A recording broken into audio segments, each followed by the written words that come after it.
Je suis Carole Henry, je suis responsable des dossiers de recherche et d'action à l'organisme Au bas de l'échelle. Au bas de l'échelle, c'est un organisme qui existe depuis 40 ans, qui défend les droits des travailleuses et des travailleurs qui n'ont pas la chance d'être syndiqués. Donc, c'est une mission qui est quand même assez large, qu'on mène de différentes façons. Donc, il y a une ligne d'information pour les gens qui ont des problèmes au travail, qui nous appellent, puis on essaie de voir avec eux les solutions, les recours, puis on les aide, on les encourage à les exercer. Le travail atypique se définit par opposition au travail typique, c'est-à-dire travail typique, c'est quelqu'un qui est embauché à temps plein dans une entreprise, sur un lieu de travail. Ses conditions de travail sont définies. Donc, travail atypique, c'est tout ce qui n'est pas le travail typique. C'est en émergence depuis une vingtaine d'années. On est rendu à peu près 38% des formes d'emploi au Québec sont travail atypique. Donc, évidemment, il y a le travail à temps partiel, il y a le travail sur appel, le travail à domicile, le travail via les agences, la sous-traitance, le travail autonome, le faux travail autonome. Donc, ça prend toutes sortes de formes. Ça peut être un commerce, ça peut être un bureau, ça peut être en informatique, ça peut être les infirmières, ça peut être... c'est à peu près tous les secteurs, de plus en plus, qui font appel à des travailleurs à statut précaire parce qu'ils veulent pouvoir se défaire plus facilement de la main-d'œuvre, échapper au statut de responsabilité d'employeur, donc essayer, si c'est l'agence qui est l'employeur, bien là, on peut rompre le lien d'emploi sans respecter les lois du travail, etc. Je pense que c'est important de dire aussi que les femmes se ramassent majoritairement dans les différentes formes de travail atypique, entre autres parce que les femmes sont concentrées au niveau des services, que ce soit santé, éducation, bureautique, commerce, restauration, etc. Puis si on regarde par exemple la situation particulière des travailleurs immigrants, ici, on a des personnes qui ont des diplômes de médecine, puis qui travaillent à transporter des boîtes dans un entrepôt de Dollarama.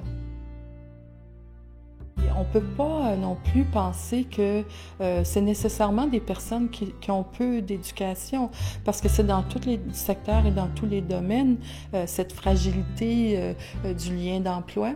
Donc, ça peut toucher tout le monde. Une des choses qu'on met de l'avant au bas de l'échelle, ce serait par exemple l'interdiction de la disparité de traitement sur le statut d'emploi. Ce qui viendrait dire que tu engages une personne sur appel, à temps partiel, via une agence, cette personne aurait les mêmes conditions de travail que les autres personnes qui sont embauchées dans l'entreprise de façon pleine et entière. Donc, ça serait déjà moins avantageux pour les entreprises de faire appel au travail atypique si ça représente les mêmes coûts. Ça, c'est une des pistes qu'on a. Élargir le statut de salarié, par exemple, pour inclure les faux travailleurs autonomes puis leur donner des recours, ça serait une autre piste. Les personnes qui sont en travail précaire, qui sont toujours en recherche d'emploi, de contrat, etc., ils ont beaucoup de difficultés à avoir des projets à long terme, par exemple. Donc, ils vont pas acheter une maison, ils vont hésiter à avoir des enfants, à créer une famille parce que leur situation est trop incertaine dans l'avenir. C'est aussi des personnes qui n'ont pas de milieu de travail où il y a une reconnaissance. Donc, c'est comme un échec perpétuel d'essayer de rentrer dans une entreprise, d'avoir toujours un statut précaire, de te faire mettre dehors trop facilement, de recommencer ailleurs. Si une personne a toujours été à statut précaire, n'a jamais réussi, par exemple, à ramasser de l'argent pour des REER, à avoir une retraite confortable, mais quand elle va arriver à cette étape-là de sa vie, elle va être dans la pauvreté, puis il va falloir compenser jusqu'à un certain point ce problème-là.